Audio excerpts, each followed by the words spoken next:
హామీలు అమలు చేయకుండా ప్రశ్నించిన వారిపై రేవంత్ సర్కార్ కేసులు పెడుతోందని ఆరోపించారు మాజీ మంత్రి కేటీఆర్. ఇదేంటని అడిగితే బూతులు తిడుతున్నారని విమర్శించారు. రంజాన్ తోఫా బంద్ అయిందా లేదా?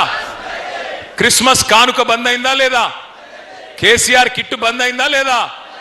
మీ రియల్ ఎస్టేట్ డౌన్ అయిందా లేదా? మరిగా ఉన్నయే ఊడగొట్టే, కొత్తవి తెచ్చిందేమి లేదు.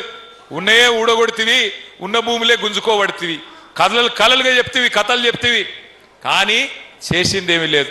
ఏమైనా గట్టిగా అడిగినా మనకు. ఇప్పుడు మా మహేష్ రెడ్డి అన్న పాపం మొన్న ఇక్కడ అందరి బీద వాళ్ళ భూములు పోతున్నాయి, పారిశ్రామిక పార్కు పేరు మీద 5 ఊర్లల్లో గుంజుకుంటున్నారు. దోమ మండలంలో ఇడిదిక్కు పరిగి మండలం కదుకోటి, పరిగి మండలంలో మరి భూములు గుంజుకుంటున్నారు అని చెప్పి వాళ్ళ దాడికి పోతుంటే ఈయనను అరెస్ట్ చేస్తారు, జైల్లో పెడతామంటారు, కేసులు పెడతామంటారు.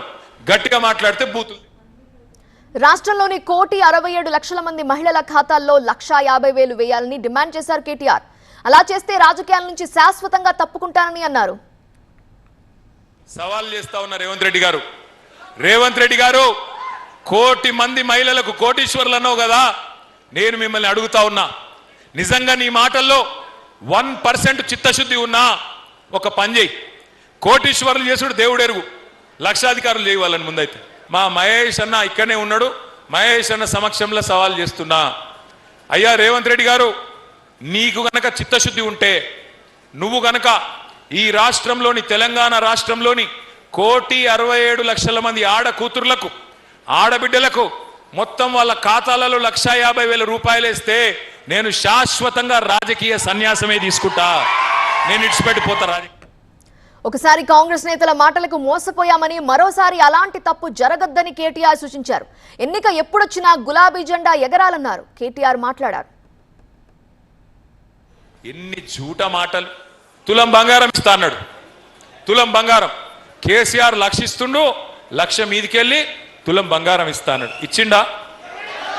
నేను చెప్తే కదా, మెడల పుస్తలతాడు భద్రంగా ఉంచుకోరు అంతే. ఆయన ఇచ్చేటోడు కాదు, ఎత్తుకపోయేటోడు. తులం బంగారం కాదు, తులం ఇనుము కూడా ఇయ్యాడు, తులం ఇనుము కూడా ఇయ్యాడు ఆయన.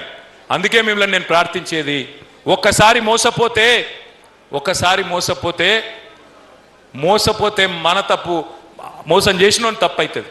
రెండోసారి కూడా మోసపోతే ఈసారి మన తప్పు అవుతుంది. పరిగిలో నేను మళ్ళీ దండం పెట్టి చెప్తా ఉన్నా, ఎన్నిక